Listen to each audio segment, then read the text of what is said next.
Hola, amigos.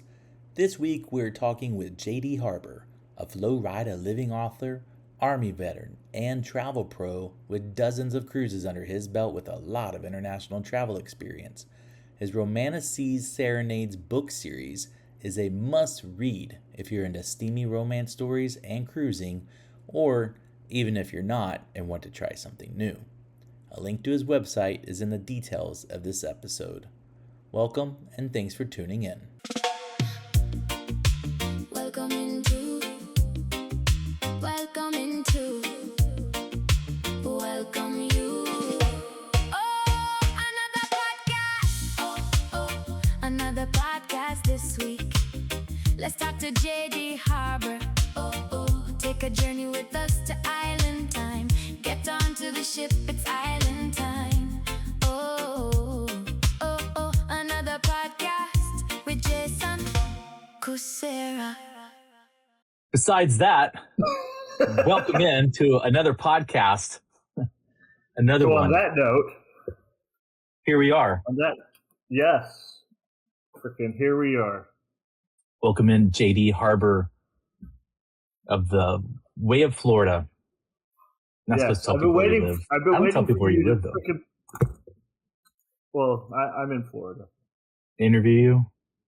I'm allowed to be in Florida. Yeah, at the port. No, not at the port. Not today. No. Yeah. That's all right. So, what's going on? Your last cruise was on that ship right there? Is that accurate? My last cruise, was on the Scarlet Lady. This is from an earlier Her sister. cruise. Yes, her sister. Do they look She's alike? brilliant, by the way. She's brilliant, though. Well, that's a good trait to have. Yes. How are those ships comparing? Virgin Voyages, Brilliant Lady, and the Scarlet Lady. Are they twins? They're not twins, but they're definitely sisters. Okay. So They're just not Scarlet identical Lady, twins. Scarlet is definitely the big sister. Oh. Like the older sister, like she's been there, she's done that. Brilliant is the baby Bossy. sister. She pushes her bit. weight around a little bit. It's like, A little bit, and sometimes that's okay. yeah. Especially in some of the shows that she's got going on right now. So JD's an avid cruiser. Got me into cruising. I am. Took me a long time to finally do it, and I did, and I love it. And I want to interview you about your cruising experience. Since I got you there. True. Yeah. That's what we really need to be talking about is how did your cruises go? And why you are so grateful that I turned you on to this very expensive hobby. You know what though? You get so much out of it, and while it's short lived, the bang for the buck, it's there. Like it's there, man. I just booked another trip to Disney World, and I was like, you know what? We probably won't go to Disney World for a couple of years because we did Disney cruises, and I'm like, why would I want to pay to go stand in lines when I can pay to not stand in lines and still almost get the same experience? You're not riding rides or whatever, but it's still the Disney experience. It's the food quality. It's the shows. It can be a little busy here and there, but you're still, you just navigate around. It's easy. Or you can go back to your cabin and chill out. You can sit on your veranda and stare at the ocean while you're drinking coffee. And I don't know, man. I haven't figured out if I've had a better experience in life besides that at this point of just going across the Bahamas or through the Gulf of Mexico and just sitting there like looking at the water, dude. And it's so serene and it's so hard to explain to people until they do it. You're just like, wow. And because you were right. And I know you told me before, you're like, once you do it, you're gonna be hooked. And you nailed it because it was like, I don't even think it was 2 months later when we went on our second one. And it was rapid. You went on 2 in the time that it took me to do 2. Yeah, and you're right there.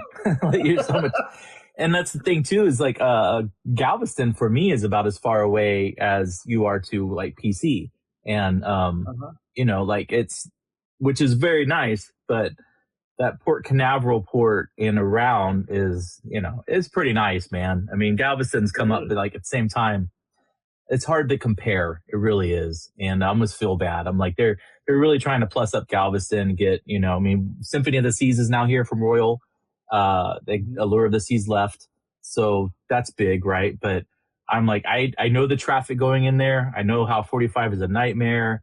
And to me, it's almost worth driving like 2 days to sell out of Florida instead of 45 minutes away. We'll do it again 100%. But I'm just like, there's a real big difference, Mm-hmm. The garage is at Port Canaveral. Like, I don't know what it was. I think for the 5 days. They have to fit like 5 different cruises worth of passengers into those garages. And they're cheap. They're like, for what you're getting, like a nice garage and secure. They're cheap. Mm-hmm. I mean, I know in Galveston they're like twice as much and nowhere near as nice. And half of them are parking lots outside that you're paying like $25, $30 a day at least, something like that. And I think that's insane, man. So they got to really, if they ever want to get there, they have a long way to go, but they've been doing it, Port Canaveral in Florida, Miami, Tampa for a long time, right? So they kind of have the formula down. But yeah, and don't forget Jacksonville or Mobile, Alabama is like right across the street from Florida. So yeah, and that's one I didn't even think about either. Is like, I mean, you might catch a cheap Carnival, I guess, out of Mobile. I don't know what else sells out of there, but there's. I mean, New Orleans even has, I guess Carnival, and I don't know what else sells out of there either. But pretty rare. I don't know, itineraries that you might like grab, but it was nice, and it was nice going through the Bahamas too. The itineraries that you get out of Mobile or New Orleans are going to be the same ones you get out of Galveston. Just going to Cozumel and Galveston is a larger cruise port than those other two, but they tend to sail to the same spots. And Galveston is going to get their LNG pipeline completed into the port, which is going to plus them up too to get and that's when Icon is coming next year. And maybe we'll get a year-round Disney ship. I'm surprised just because the demand's there for sure. There are people on our Magic selling in January from Canada, from Europe, people that came a long way to sell on the Magic. And I thought, well, I'll be damned. Like, that's cool though, it's like, I felt I could understand that in Florida, because you can do a trip to Disney World, you can do the Orlando thing and then do a cruise before or after, maybe both. But going all the way to Houston and Galveston to go on the Disney Magic, I felt surprised. I just figured that was more of a Texas, Louisiana regional kind of thing, but that's pretty good demand. So it's almost surprising we don't have something parked there year round. But they like sending the Magic up there to Alaska, and cool. Like, I would love to do an Alaska. That is on my bucket list still. Alaska. I would too. I want the one out of like San Francisco or Seattle. I don't want to have to deal with like flying into Vancouver and doing that issue with customs and everything. Not that it's terribly hard, but it just like that's an extra step to me. Like I'd rather. But I did see that the cruises from those cities, the American cities, are more expensive than sailing out of Vancouver. So I'm assuming the port fees and taxes are higher, and it's, there might be comparable depending on the cruise line, right? Mm-hmm.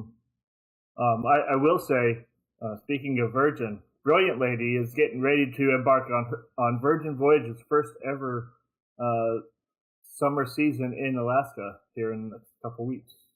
So right on. And still adults only, I assume? Still adults only. That's not going to change, which is good. I appreciate the adults only. I know you got the kid, but, going on one without any kids at all is a different experience. It's like going to the parks without a kid. It's just different, and a little simpler. And that would be one thing I would, I'd like to experience, is going on a cruise ship where it's not so kid-centric like a Disney cruise ship is. Because I don't care what anyone says, but a random screaming child is really frustrating no matter who you are. And so sometimes, just walking down the hallway, hey, there's Mickey. And where you're not where you're not going to get a random screaming child. Virgin Voyages. Not Yeah. not that I'm trying to pimp the cruise line or anything or nothing. I'm just saying. Yeah. Well, and maybe it's a good time to mention too that like we're both travel agents with Wonderkeep Travel, and so if you want to book a cruise with Virgin or Royal Caribbean, and particularly out of Florida and whatnot, JD's probably the guy to talk to. If you want to book for the Disney Magic, like three months out of the year, or either or. But yeah, we're still trying to build your repertoire. Let you grow and experience more of the cruise line, so that way you can say, yes, I definitively love Virgin Cruises because I don't have to deal with kids. Yeah, it's doing just Disney Cruise Line so far.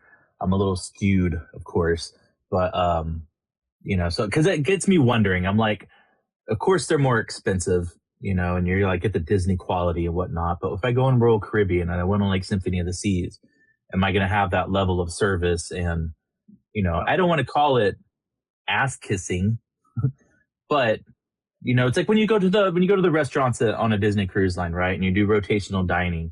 For those that don't know, you have the same servers at every restaurant, and every night you're going to go through a different restaurant. But those servers get to know you; they know your name. You see them somewhere else, they know your name, and they remember your diet restrictions, the things that you might like more than something else. And like Hunter fell in love with the sugar straws on the Wish, and normally it would come with one drink or whatever. Our waiter walked up, pulled 4 out of his pocket, and he's like, "Here you go," just automatically. And it's like, and all that's included, of course, in the cost of your cruise. So that's really attractive, And so I'll think to myself, am I going to get that level of service on Royal or Carnival? But also, do I need that level of service? Is it necessary? I don't know. Probably not. Did I screw myself going on Disney first? It depends on how much you're willing to pay. Yeah. Because you can get even better quality service than you're getting on Disney right now. On, say, Windstar Cruises or, Regent Seven Seas. Yeah. Those are going to cost you even more. Yeah. On a Carnival cruise, it gets a bad rap because of public image and stuff like that. But honestly, the level of service is not that drastic of a drop-off. You're still getting really good service. You don't have rotational dining on Carnival, but your waiter will know who you are by the second night. You will still have some of those small things that come with Carnival that you don't necessarily... You're never going to get that in a land-based trip because people rotate out. Yeah. But, it just... Are you going to get free sodas on Carnival? No. Is it that much more to buy the soda package if that's a big deal? Not really. Yeah. It's like $5 more a day. Because if you found a 5-nighter on Royal and it was, let's just say $2,000 for your cabin, but that 5-nighter on a Disney Cruise Line is going to be $3,500, you can buy the soda package on the Royal. Yes. That's fine. Or Carnival, whatever, right? Like, yeah, and that's the trade-off, of course, right? And and Disney Cruise Line, they're not cheap, and by no stretch of the imagination are they cheap. Mm-hmm. And does the price, is that value there for the price? For me, it felt like it was, but I also do a military rate, and I'm not paying full price. And if I was paying full price, it might be different, But I also might be living in a bigger house if I was paying full price. So there's, it's a different class almost, it's like it's a trip. But our last sailing, the one in the Disney Wish, we had so many travel agents. Whatever it was, there was a lot of travel agents on that cruise. And that was a discussion in our group, our Facebook group, it just seemed like there was a ton of TAs, and which was good. And we've kind of stayed in touch since, and I think that's the other thing, and like you pointed out too, even meeting, mi esposa, your esposa, on a cruise ship, is that you meet people, you make friends, you bond, like you just kind of click or whatever. And the Facebook groups on sailing dates and stuff, that's really cool just to get in there. And you kind of, I mean, there might be 10% of the people in that cruise ship might be in that Facebook group, but you might meet some people and meet up with them once you get on board too. And I think that's a really cool thing. You're not doing that a lot going to other places, I don't think. I mean, I've never tried or seen it. No, you're not doing that. If you book a Disney World trip, you're not getting to know. You might get to know maybe a family while waiting in line, and you might chat or stuff. But in general, people aren't talking at Disney World with strangers. Like standing in line for 2 hours together, not speaking. You're like, yeah. So, but on a cruise ship, you go to the pool, you hang out, you sit, and suddenly you look over at your neighbor like, "Hey, what are you reading?" And you bond over just a random book. What are you reading? What should you be reading? Right That's I the know question. what you should be reading. I know exactly what you should be reading. But yeah, and that I saw that too though. There's people sitting out, man, golly, it's so hard to explain until you do it. It's just one of those things, Yeah. Watching some pretty lady sitting on a sunbathing or whatever, but reading a book while we're going across the ocean. Please. Like, it's not much better. Food quality. I think food quality was pretty good on both Disney ships. I don't know the deal with steaks. I felt like they were all roasted, which was kind of weird to me. But I guess that's a thing, and I don't know if I had. That is not a thing, and I can tell you that there are better steaks out there. Yeah, I would hope so. Because I was like, there's better steaks on Disney or on Carnival Cruise Line. I'll just say that. Yeah, I don't do roasted steak, man. The first time I got that, I was like, what the heck? I don't like that, man. So the rest was chicken and pork chops. I had a really good pork chop, and they're very creative with their desserts. There's a lot of cool stuff, especially on the Wish that I was like, this is right on. But yeah, the steak was lacking. Otherwise, pretty good. Chicken tenders, they're famous for a reason. The ones you get up on, deck 11 or such, those were pretty. The barbecue joint on the Wish, what is that? Mickey's Roundup or something like that. I don't remember the name of it, but the barbecue was pretty legit. I like that. Their brisket was good. The ribs were good. So that was solid. And you could just eat up there the whole time perfectly fine. Like the food's good enough. You're eating basically like theme park food, but it's pretty solid. And you'd be fine, but then you're missing out on some of the stuff. I will say, our first night's meal was in the Marvel themed restaurant, and that was pretty neat. That was fun. That was like perfect level for us, kid centric, everything. When we did the Arendelle, the Frozen night theming, it was okay. It's really long. And then the characters, when they do walk around, the interaction's so brief because it's a big restaurant. They have a lot of people there too. Yeah, but it was just it was okay, but it was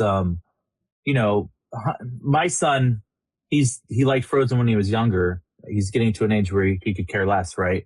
So we skipped it on Pirate Night. But that was partially regrettable because then I realized, well, they probably do some pirate stuff, in the restaurant on Pirate Night. Right. But I thought, we'll be here again, so it's okay.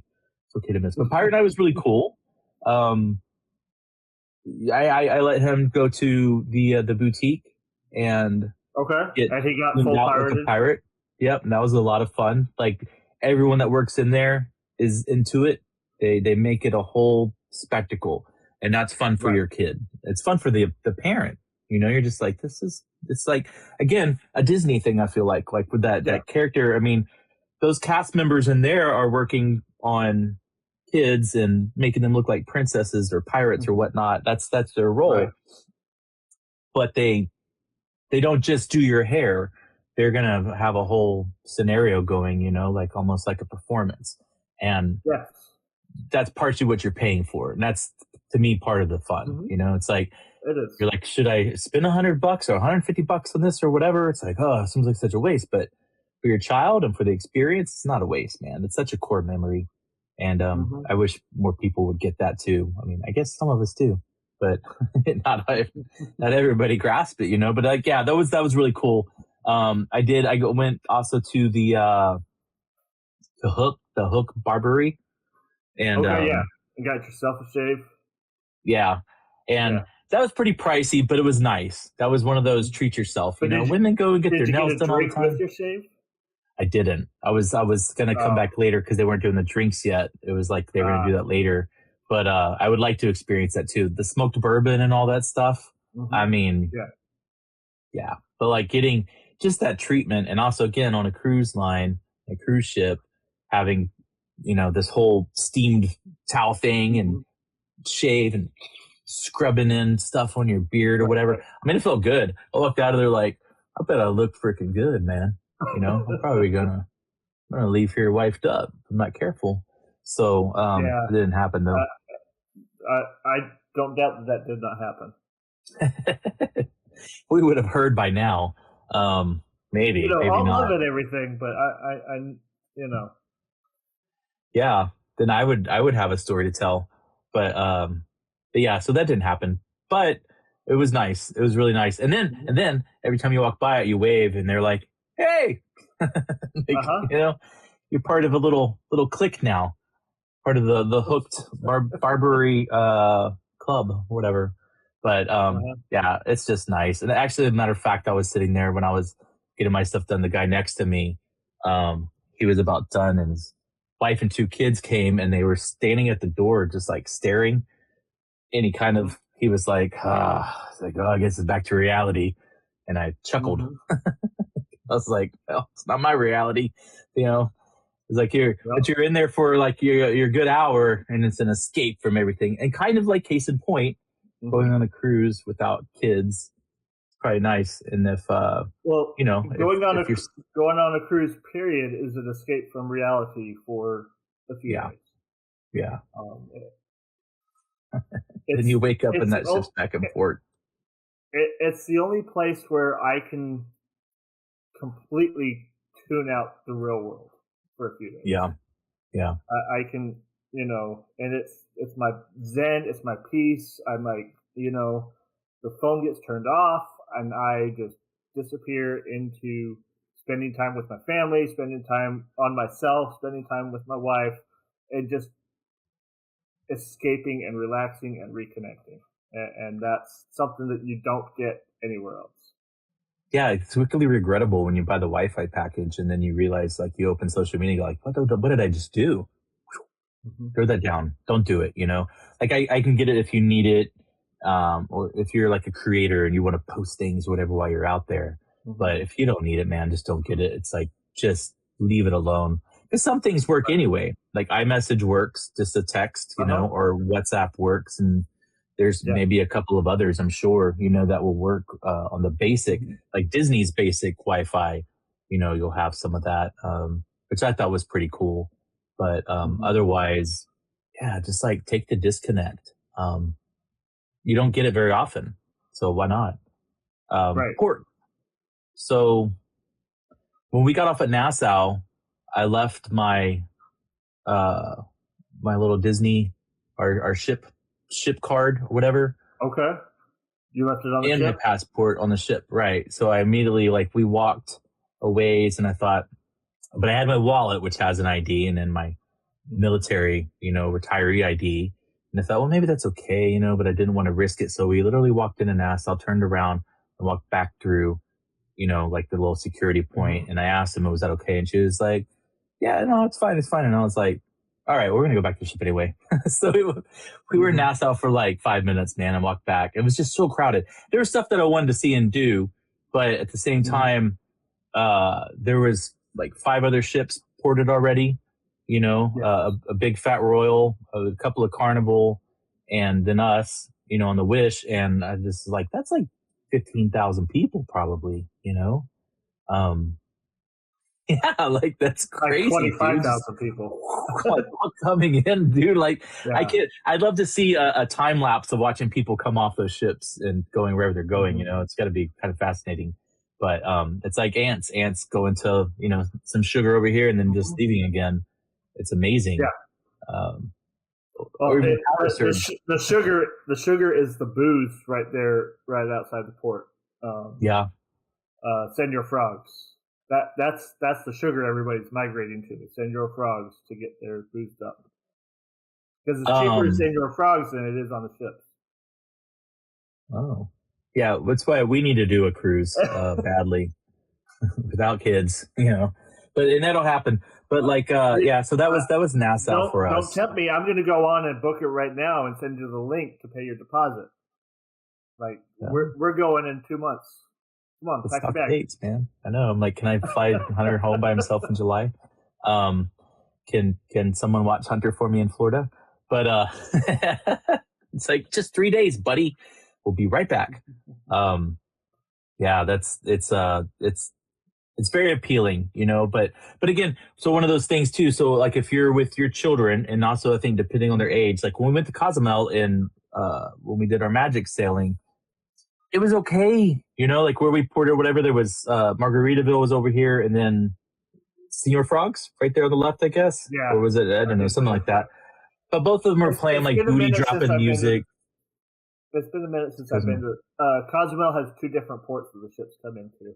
Last 2 times I've been at the other port where there's not the. I kind of wished we were going to that one, but it was a change. We were supposed to go to Progreso, but because of some weather issues, we ended up going to Cozumel. Maybe that's why they didn't get the port they normally would, because we seemed like we docked at the party port, and it was okay, like it was cool. We walked around for a while, bought some stuff. Every shop, every 5 shops is the same shop. I felt like people were just the workers are running behind them and coming out again, so they could be like, "Hey, over here! Hey, over here!" It's just like very repetitive, But like you have to leave that area, and I get that, And we did for a little bit. We walked across the street, went to the shops over there. Hardly anybody over there. I bought my amoxicillin for no reason, just because I could. And then we walked around a little bit more and headed back. We didn't get very far. I looked at it on a map, and I'm like, we barely went anywhere. But what was okay is like you can go back to that ship and really enjoy it, because if there's a lot of people off the ship at the time, everything's a little bit easier to do. And so that was nice. And so for like, if you have a young child, I think sitting on the ship in port, there's nothing wrong with it whatsoever, because they get to enjoy the amenities of that ship, and it probably really depends on your port too, right? I think your son's at that age where you need to start looking at excursions when you're in ports, because I think that's when you're going to get more out of the day as opposed to walking around the streets. Yeah, for sure. And that was, when we went there, we had a dolphin excursion originally planned, but storms blew in literally right when we ported in. I might have sent you a photo, I don't remember, but it was like everything was beautiful, serene. I was like, this is gonna be a great day. And then like right away. And we were about to walk off the ship when I got the message saying that our excursion had been canceled. And so that was a tough moment. And, I have a son on the spectrum. And so sometimes working through those things takes a real challenge. And so that set us back for, a good 45 minutes to an hour, but you take a break. And that's the plus of having the cabin. You go back there and you can sit down, you can chill out, and take that break for a bit. When you're ready to reconvene, we go reconvene. It's not taking any sweat off my back, because I'm just going to go sit out here on this balcony and stare at people out and, having a good time in Cozumel. And, so it's like, but I think that's the fabric. Like that's such the bonus of that, is that you can do those kind of things, and it's so relaxing. Yes. And unlike a Disney World, where if you're trying to go back to your room or your what have you, you got to wait on transportation. You got to walk through all the crowds to leave the park or anything, depending on where you are. It could take you up to an hour to 2 hours to get back to your room just to chill for a minute.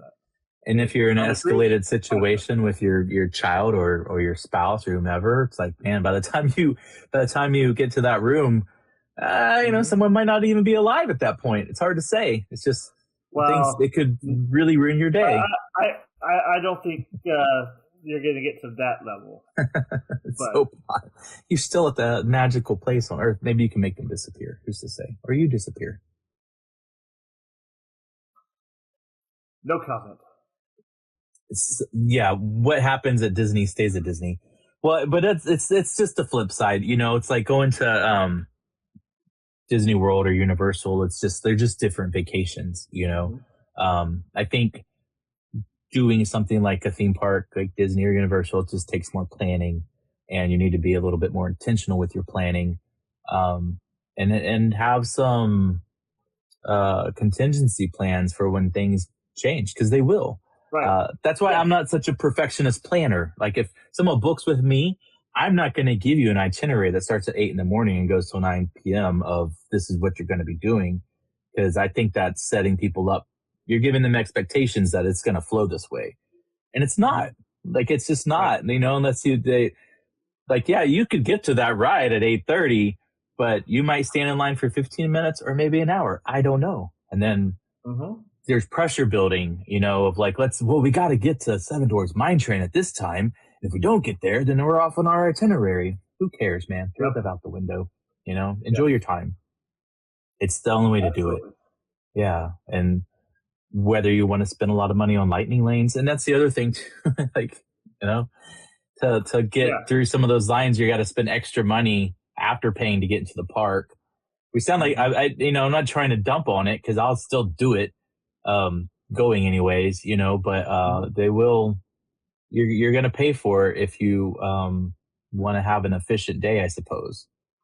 Oh, absolutely. And I'm not gonna poo-poo going to Disney World or Disneyland, Universal or whatever, but like, because I was at Walt Disney World on Friday, hanging out doing Flower and Garden Festival. Nice, awesome time. Got some good food, got some okay food. But it is not for me. Going to the parks is not a vacation like a cruise is. Yeah, or maybe hopping on a plane and flying somewhere necessarily too. And that's. I mean, that can be a negative, I think, sometimes. But I guess the idea of theme park is also a little bit of just energy flowing. Like, you're kind of going. If you want to relax, you can, but you're going to be sitting at your resort probably.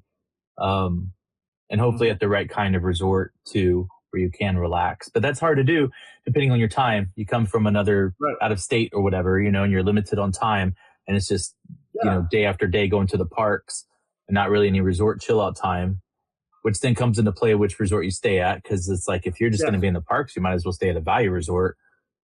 If you want to stay at a deluxe and you want to book with me at a deluxe and then stay in the parks, it's perfectly fine. But I really recommend to most people. I'm just like, man, save your money. It's like, I don't know. I'll be really honest, and it won't do me any favors as a travel agent. But when I stayed at Contemporary before versus staying at like Caribbean Beach or Coronado or Art of Animation, the difference in the rooms is so minuscule to me that it hardly matters. The property matters. I think the differences in those properties is enormous, and the location, of course. And, do you have restaurants in your resorts? Very different, but. Well, I think location matters more so from the transportation aspect. Like, if you're staying at Art of Animation, you have to rely on buses or the Skyliner to get you to Epcot or Hollywood Studios, and those buses take a long time. But if you're staying at Polynesian, you can get to Magic Kingdom by just getting on the monorail or a boat, and it's like you're not having to go through multiple steps to get to Magic Kingdom. Now, if you're staying at Polynesian and going to Animal Kingdom, you still have to deal with the buses and all that, and it's a pain in the butt. So it kind of comes down to what you're looking for. We pay for convenience, and but for like, if you're looking for, I think a luxurious, upper end Hilton kind of hotel or resort, I just don't think you get it really, But the new Poly Tower looks really nice. I saw that they also. Yeah. Have you gone? I've eaten there. Okay. Do tell. Currently, best burger on Disney property is at that Polynesian Tower. Wow. Recently when it opened, it overtook the burger at Contemporary. Wow. So, you heard And it then here we- first. Yeah. Best burger on property.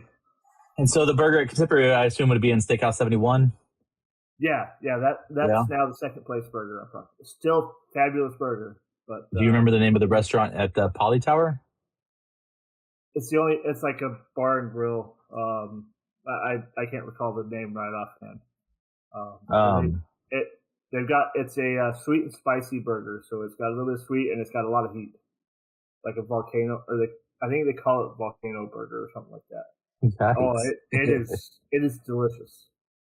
I'm because I'm just the way I am, I'm gonna try to look it up real quick. Ooh. Of course, it's like enable Google Maps and all kinds of stuff.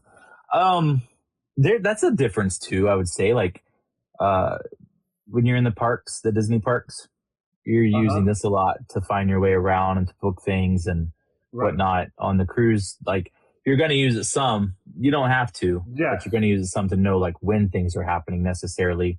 But you're not really worried about booking anything. And you know, there's things you could book, but not many. You know, a lot of this with the Disney Cruise Line is going to happen in advance, and otherwise you could leave this in your cabin. You know, and especially if you have a Magic Band, you can pay for all your stuff that way. I like that. I do. Carrying this around, like the Disney parks have helped the portable batteries for phones, the portable chargers. They've helped that industry grow because like people need it. You have to take one with you if you want to get through the day with your phone, you know, because like you will be on it. Just turning on the Disney app will drain your battery. Yeah, like and who knows how much data they're taking from me too. They're like, do you want to do this? Do you want to do that? If I start getting ads later to get into like the lightning lane at Haunted Mansion, I'll know. I recently discovered, totally off the rails, but your smart TVs, they've all had this little, you know, hidden secret in there to help sell your information, collect your data, and send it to third-party vendors or whatever.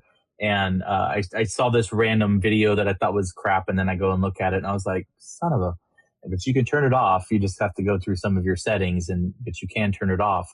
But yeah, that, you know, it made sense. And so the conversations you have in front of your television, that's why they know you. They sell you what they sell you. They're listening. Right. That's why my TV I got like 20 years ago, and it's still kicking ass. Smart for you. Yeah, that's smart for you. I have a couple of addictions, and one is you know, new televisions and going to theme parks named Disney and whatnot. And now 3D printing. That's a new addiction. So latest vice.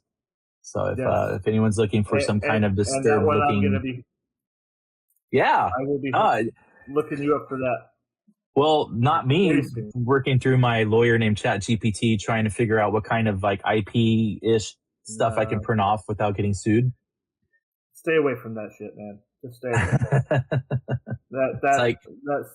That's no Deadpool. Good. His name is a live pool. What are you talking about?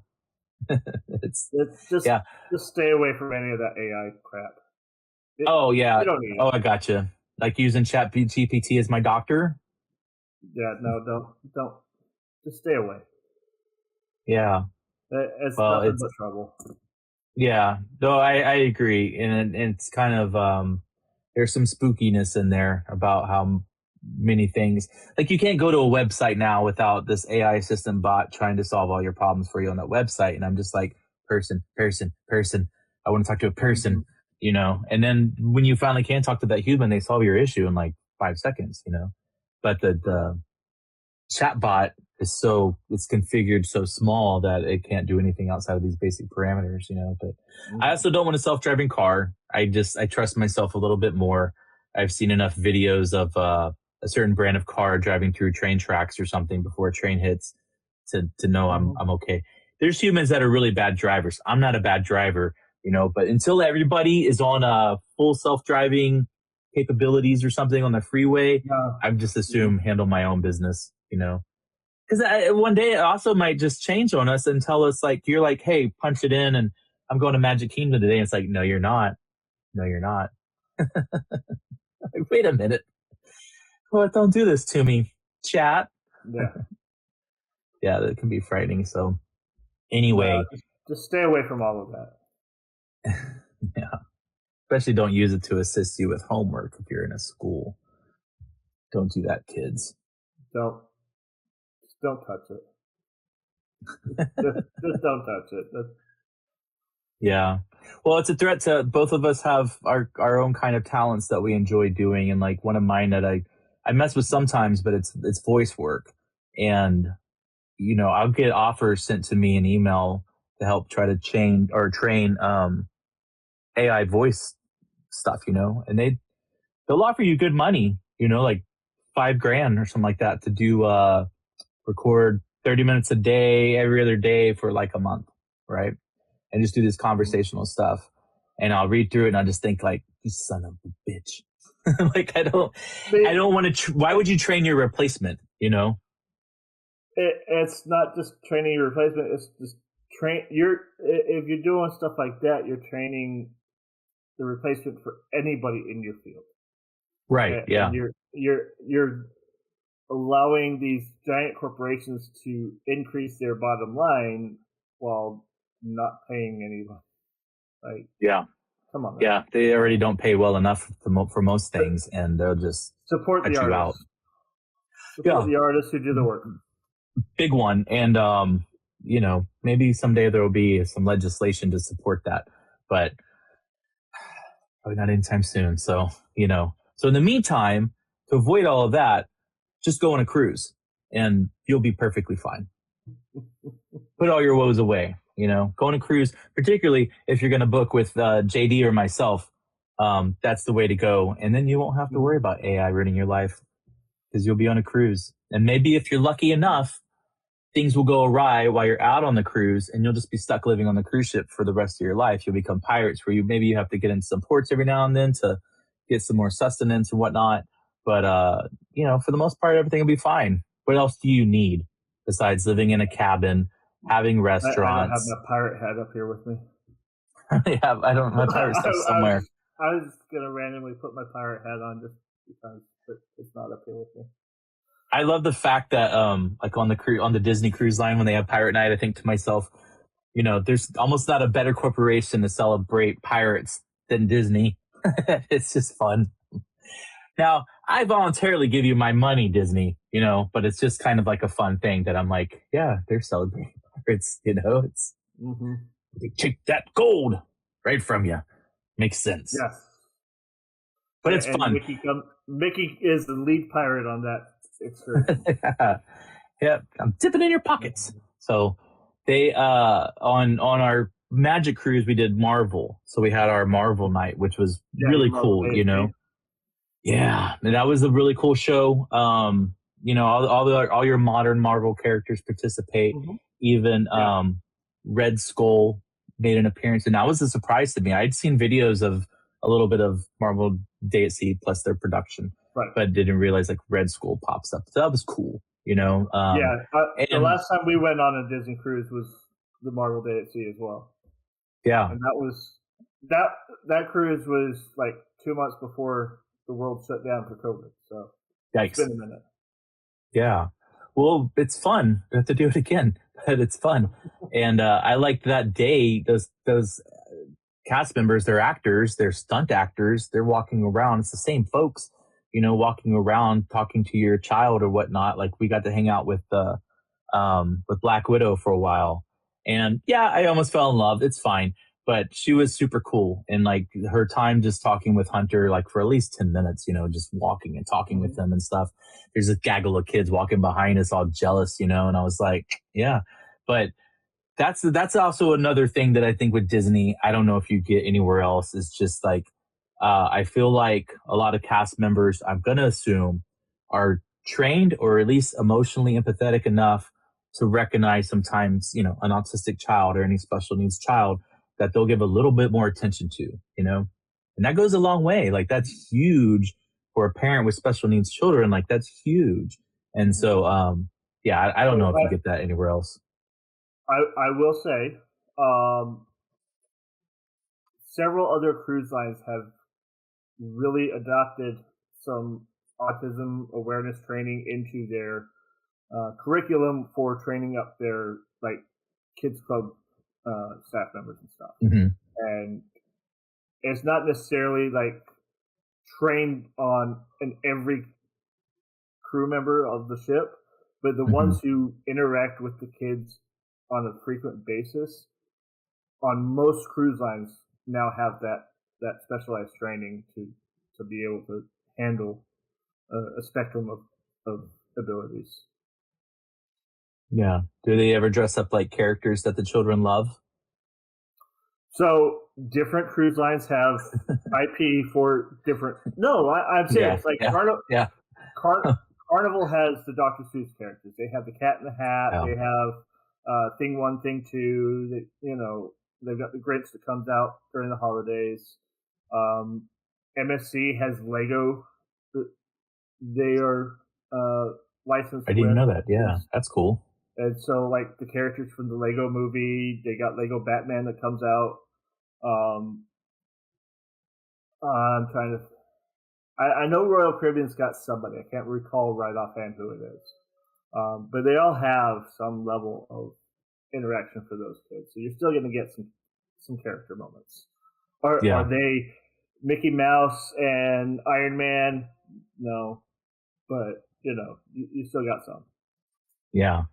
Hunter was wearing a, oh God, how am I going to draw a blank? His favorite character right now.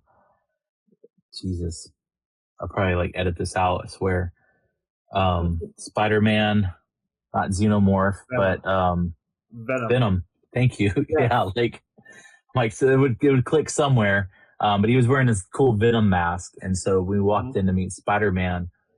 That was just one of those things that I loved. Is that cast member knows everything there is about Spider-Man, so we acted freaked out, and he's like, "Whoa, man," And then they talk and just go through the whole thing, But it's that stuff for me that just I don't know. I dig so much, and I'm I can't imagine, But that's also cool to know with MSC, the Lego thing, that's really rad, and they cruise out of so many places now. They have a great ship that cruises out of Galveston. Yes. And I guess that's kind of Universal's product a little bit, not Lego, but on Carnival that you were saying, that's those are Universal IP guys, aren't they? Yeah. Well, no, Universal licensed that IP from Dr. Seuss themselves. So in the parks, that's where they get. Okay. Yeah. They don't have any rights there beyond that. No, just the same as they've licensed the Marvel characters. Marvel is not a Universal property, but yet there's a Marvel Land Universal in Orlando. Yeah, that'd be nice if that was to change some, but I don't know. I love that area. That area is really cool. The characters, I guess they're OG characters more than the souped up looking kind that we've got from Disney Marvel, right? But it's just kind of we've come to expect this now, I guess, and that's the hard part when you get OG Wolverine versus modern Marvel Wolverine. It's it's a little bit of a difference, I guess. But still really cool. But that area of Islands of Adventure, though, is what's really cool to me, though, is being immersed into a comic book laden area. Full comic book. Yeah, you can spend. We'll have to do another one maybe where we start talking about our theme park ratings or something. I don't know, but I start in Universal for me, it's both Wizarding World lands. I love all three, but then for Islands of Adventure, right there is behind it is just that Marvel area. It's right behind those for me as far as anything at Universal goes. But of course, I haven't got to ride the Velocicoaster yet. Maybe someday. Come on down, let's go. It's just put that child, I got to put him in a little basket for a little bit, You're just going to wait right here. Daddy will be right back. I would never, just to clarify. Yeah. But it's, all that stuff's rad. So, other than that, man, when's your next cruise? Do you have anything on the books? This is actually a rare moment in time that I currently do not have a cruise on my calendar, which is very unfortunate. I've got 5 I've got 5 that I'm looking at very seriously right now. So Mhm. it won't be long till I have one on the books. Okay. Um, Which Definitely cruise looking at. line? I've got Virgin. I'm definitely going to go back on Virgin again. I've got one more ship to complete the collection. I've been on 3 out of the 4 lady ships, so I have one more to go. That is the only cruise line that I have an opportunity to say that I have cruised on every ship. I will never Yeah. make it to every Royal Caribbean or Carnival or Disney ship. What about Um, Margaritaville? Have you done all of those yet? Yes, and I may be going on the new one again. That's scheduled to set sail early 2027. So that one I might be able to check all those boxes as well. So But I'm more, that's amazing. I'm more excited about checking all the blocks on the Virgin ships. Yeah. I don't know if you can see behind me. I've got 1, 2, and 3 squids up here, representing the 3 Virgin ships that I've been on. So only one more to go. That's awesome. Yeah. So in this quick background, though, it's like JD mentioned earlier, is that, or I said he's an avid cruiser, right? And I think for like 3-4 years at least, you were like, you got to go cruising, you got to go cruising, you got to go cruising. And until I finally think did. But yeah. No, I've known you for over a decade, and that's the Yeah. entire time I've been telling you got to go. Actually, yeah. I mean, going back to our Army days, you know, I know that you'd go on cruises, and I always thought it was like this almost fictional fantasy kind of thing. You know, it just seemed, I never thought about going on cruises often, and it's like people who go on cruises, it's like it seems like they're so rare, but there's a lot of people who go on cruises, like they're constantly turning around, constantly getting full. And there's another really cool thing about cruises, cruise ships in general. Logistically, it's a miracle that they're able to do what they do. Because I tell you what, a U.S. Navy ship coming into port and turning around and leaving a few hours later, fully stocked, fueled, ready to go, cleaned, that didn't happen in Captain. Like, not a chance, you know?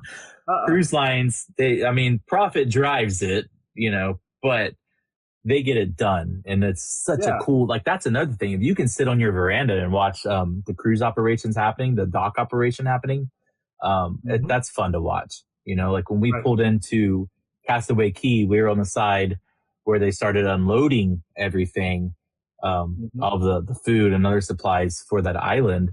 And that was just fun to watch. You know, I got up, walked outside, and I was like standing in my underwear looking down going, oh crap, there's a lot of people down there. It's like, go put on clothes. Just yesterday, I was out at Port Canaveral having lunch at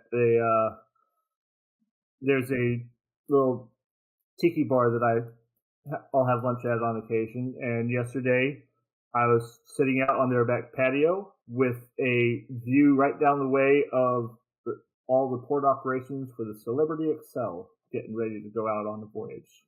So Nice.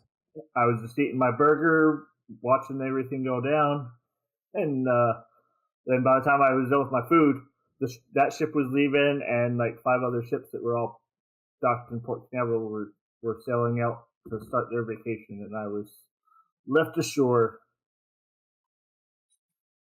Unfortunately, disappointed. And just, it's like me when I watch airplanes fly overhead, I always think like, where are they going? I'd love to be on that airplane. And you're sitting here watching ships go and pouting, and I'd love to be on that ship.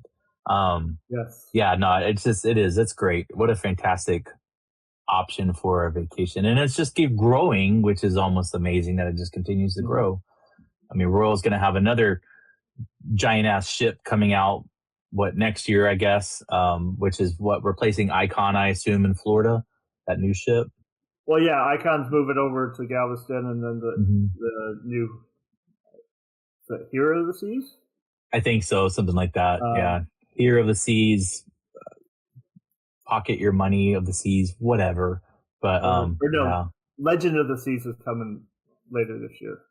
Okay, and maybe it's Hero of the Seas that's after that one, maybe? Yeah, Hero of the Seas is after that. Okay, yeah, and those are all going to be their gargantuan sized ships, I guess. But I've seen that they're apparently going to build a couple of smaller ships again. Um, which that's the other thing too. Okay, but I guess we'll wrap it up. But like ship size, going on the Magic, the OG, small, quaint. For me, it was just right.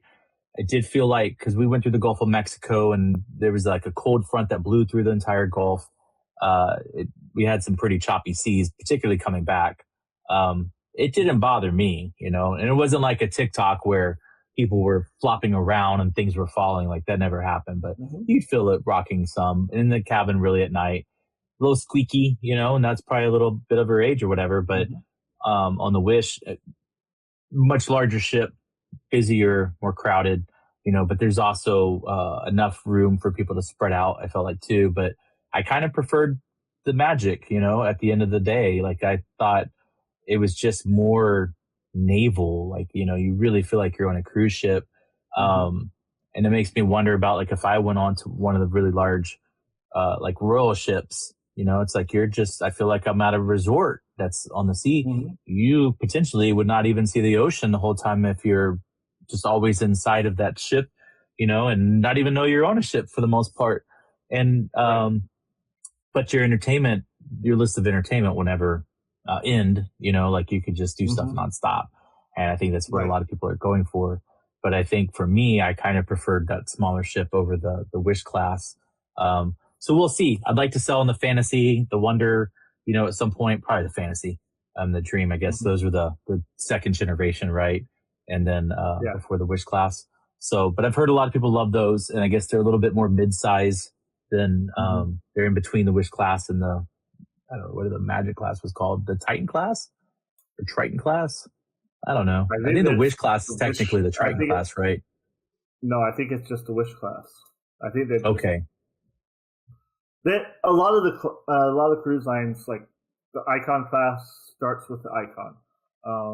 The Wish class started with Disney Wish. It's just that's just the way that they go. It's easier. Yeah. It's easier, but it's but for me that was better. But what about you? Like, what do you prefer? Do you like more of a quaint ship, or it just depends on what you're going for? So I will tell all the ladies that size does matter, especially when it comes to for cruise ships, at least. In my opinion, size matters on a cruise ship, and there's not a wrong answer as to what size fits somebody.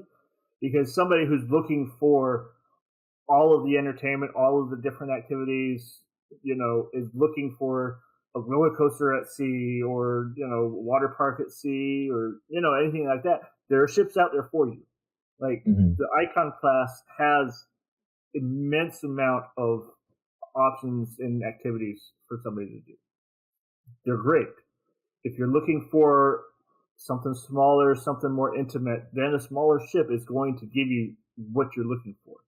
And so there's not a one size fits all, but there's a size that fits everyone.